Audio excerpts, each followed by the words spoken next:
Thank you very much. Let's take our seats. Asante sana.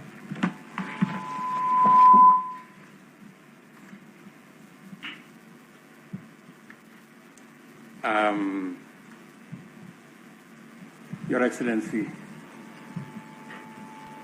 Meg Whitman,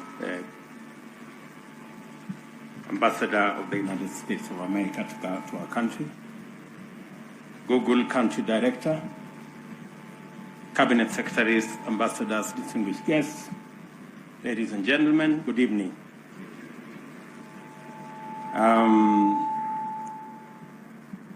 I was amazed by the many partners of Google who spoke this evening about what Mother said, about her Shujaa platform that is telling stories about our country and our heritage. I was very pleased to hear Rosina, all the way from Turkana, as she explained what YouTube has done to her and her business, and she proudly introduced herself as the CEO. It's amazing. I listened to Kenneth Mutembei, who is running a digital television station. The only thing he didn't say is that I have contributed also to his good business. He's run many stories about me. Although he said we are not on the same side. But I think we are on the same side, Kenneth, because you and me and others, we participated. So we are on the same side. The people on the other side are the people who did not participate. But if you participated, irrespective of the side, we are on the same side. And of course, Yolanda, who spoke very passionately about the one subject that I am also very passionate about, and that is the leather value chain. I want to promise Yolanda and all the people in that space that we are going to derive huge economic benefits from the leather value chain, and I will work with you and your team and others in making sure that we not only produce products, but we also market those products on all platforms, including the platform you've spoken about. But let me say this, any conversation about technology is not only highly welcome, but it's also immensely important and very critical as well, for very many reasons. One of them, of course, is that the government was elected on a platform to deliver a digital superhighway to spur innovation, business process outsourcing, and competitiveness within the digital economy. I deliberately named the ICT ministry, the former ICT ministry, to include the digital economy. It was deliberate because listening to all the speakers here this evening, they were discussing about ICT in the context of their businesses. The second reason comes down to the motivation underlying that pledge. One is that the internet and digital connectivity is a tremendous determinant of stronger economic performance, greater productivity, and the emergence of sustainable competitiveness. The other is that technology, broadly speaking, and ICT, more particularly, are now highly influential, cross-cutting enablers, exerting immense influence in every sector. As such, ICT and the digital ecosystem in general is indispensable to the delivery of every pillar of our plan for the rapid and radical socio-economic transformation of our country. We don't look at ICT in isolation. As has been said here by earlier speakers, ICT speaks to competitiveness in every field, from agriculture through business and every other sector of our development. The connection between ICT penetration and digital connectivity on the one hand and sustainable development on the other is no longer up for debate. It makes tremendous sense, therefore, for us to expand our e-government footprint and bring more public and government services online through greater digitization. The success of our e-citizen model is a wake-up call for us to meet Kenyans online. What this would do in turn is connect more Kenyans with one another as well as like-minded people throughout the world for social networking, creative collaboration, partnership in technology innovation, and of course, business transactions. A lot of daunting barriers to productivity and success simply vanish once connectivity is effectively facilitated. An event like this, therefore, offers us a huge opportunity to explore opportunities that are game changers on their own and cumulatively form undeniable transformational package. The immense nature of their possibilities has been elegantly showcased this evening by the various exciting presentations. The promise of growth profiled in the wonderful milestones over the past 15 years makes Google's presence in Kenya truly historic. The demonstrations of innovation storytelling formats took us on a journey of discovery of our history. The ease with which empowered creatives have plugged effectively into our national history to deliver both moving and eye-opening patriotic narratives is a revelation in itself. It suggests in powerful ways all the potential that lies untapped for us to tell and retell the legendary Kenyan story and anchor the national brand in a truly authentic and uniquely Kenyan identity. I admire your Kenyan journey as Google, and we appreciate what has been achieved so far. I am impressed by the content of your glimpse into the future. The possible futures so effectively curated in the overview of prospects indicate a horizon full of opportunities. Technology holds the key to optimizing these opportunities to achieve positive transformation. The future is going to have its fair share of challenges, just like the present and the past. As we speak, we are grappling with a complicated sequence of adversities arising from climate change, mitigating their devastating impacts and creating resiliences is going to become a full-time occupation that might distract governments entirely, or at least significantly slow them down from pursuing or delivering on other essential mandates. Technology holds tremendous promise of accuracy in forecasting and modeling and efficiency in implementation, a huge part of any effective strategy to build necessary capacity for confronting the existential challenges of our time. We appreciate Google's consistent history of collaboration with government, and partnership with technology sector has challenged our certainties and significantly improved our willingness to learn.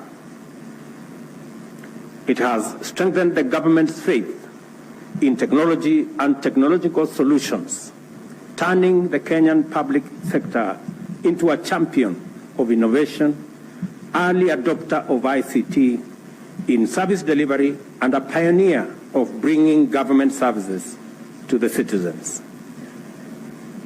For this reason, our government under the digital superhighway and the creative economy are taken very seriously by the people of Kenya and by the government. I welcome Google's strong demonstration of willingness to expand the scope of possible collaboration with the government as an opportunity to escalate our transformational agenda. Through the demonstrable capacity of its platforms to empower millions of ordinary citizens to achieve meaningful impact at a goal, Google is an iconic bottom-up organization.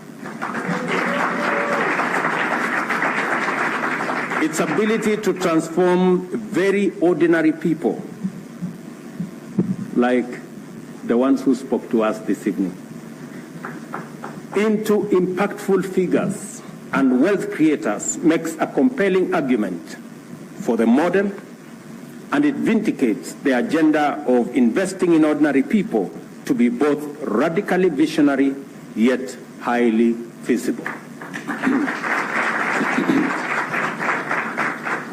Let me convey my tremendous appreciation of your offer to set up the Google Engineering Center in Kenya. My government will do whatever it takes to support and bring that to a reality.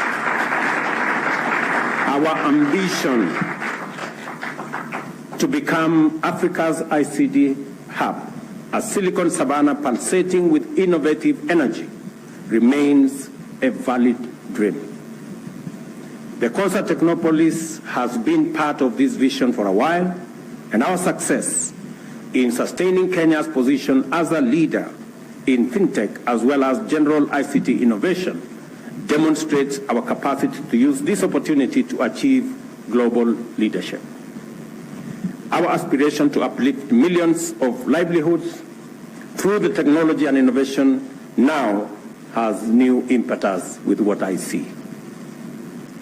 I also express our gratitude for the ongoing grant of $5 million, which has gone a long way in transforming key sectors, thereby enabling us achieve our vision for Kenya. By funding connectivity support for all the facilities and the institutions that we have mentioned, this grant powerfully complements our efforts to deliver on the connectivity plan. We have made TVETs attractive to the youth. As a result, their enrollment rates now consistently outstrip university enrollment. The availability of highly trained technicians, craftsmen, artisans, and other professional workers has strengthened our technical, manufacturing, and industrial sectors, and the economy is responding very well. The Google Developer Training Program in TVETs is propelling our TVETs to the next level and transforming our ICT innovation space. This is a gift to our young people and a blessing to Kenya, and for that, I thank you. It is time for us to explore various opportunities to advance our collaboration into areas of transformative bottom-up possibilities. We are aware of the immense opportunity for our vast pool of creative talent to gainfully engage with Google platforms. The principal obstacle to this opportunity is that our creatives have to operate accounts from other regions in order to access monetization, which is not available in Kenya. I believe that monetization of content locally would bring more creators and creatives on board while enabling them professionalize their outputs. I therefore suggest that monetization is a true win-win that can take our collaboration to new and exciting frontiers. To complement the monetization agenda, I propose that Google seriously considers the possibility of a partnership with county governments, TVETs, and universities to implement YouTube skills and learning. We are interested in partnering to leverage Google's demonstrated capacity, expanding the provision of appropriate connectivity beyond level 4 hospitals, locals, and TVETs, and extend it to primary and secondary schools. To empower young Kenyans with competitive skills at the earliest possibility, there is real opportunity for partnership in implementing Google's computer science and unplugged curriculum to prepare the next generation of globally relevant digital workforce. And I had the opportunity to speak to a great young Kenyan lady this evening about what they are doing in that space of digital workforce. And I want to promise her, audience, she asked me to do something about it. I want to promise her that I will do something about it. It is our plan to increase our digital workforce. And that is why I deliberately set up a State Department responsible for our diaspora that will link with many Kenyans so that we can begin to look at the real positive advantage we have out of our human capital and be able to leverage on it and grow our economy. My intention is that in the next couple of years, we should increase the money we get from our diaspora remittances from the current 400 billion to 1 trillion shillings in the next 3 years. And I am confident that working together in this digital space, we will make that a reality maybe sooner. The purpose of these requests is to provide an opportunity for Google and leverage partnership opportunities to consolidate Kenya as the home of the world's digital platform and workforce. We have our eyes firmly fixed on winning and maintaining global leadership in the fourth industrial revolution. It is our plan to ensure that Kenya is able to plug into as well as service international supply chains from a strong competitive position. A lot of jobs have moved online. It is common for tasks to be disaggregated so that each component is performed from a different part of the world by its most competent specialists. Business process outsourcing offers real opportunities for our young, highly educated and motivated and productive Kenyans. And I want to tell Google, as I tell all the other tech companies, that Kenya offers the best, the most talented, the most hardworking, the most committed workforce anywhere in the world.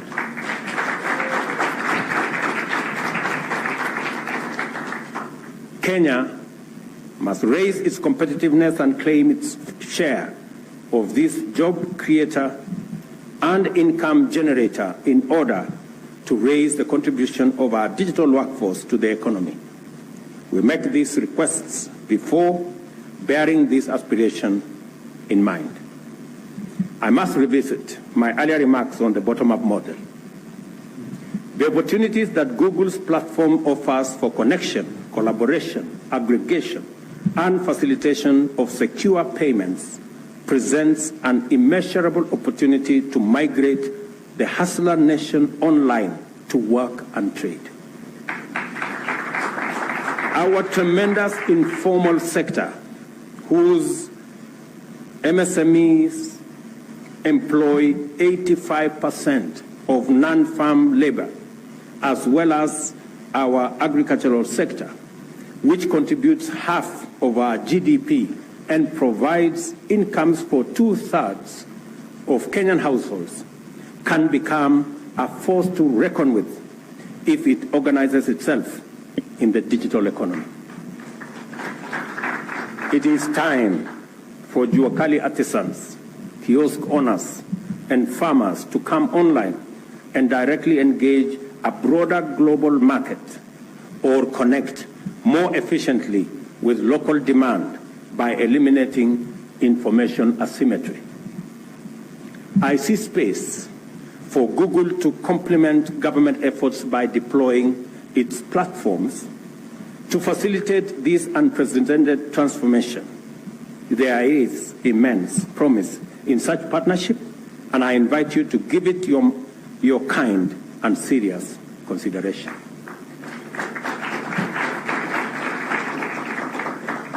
Agnes, will you?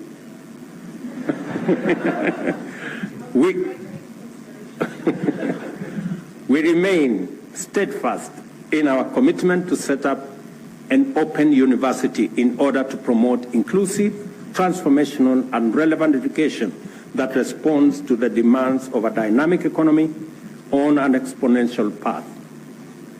This determination translates to yet another opportunity for us to collaborate with the tech community and aggregate ideas for the establishment of the university, development of its curriculum, and its implementation.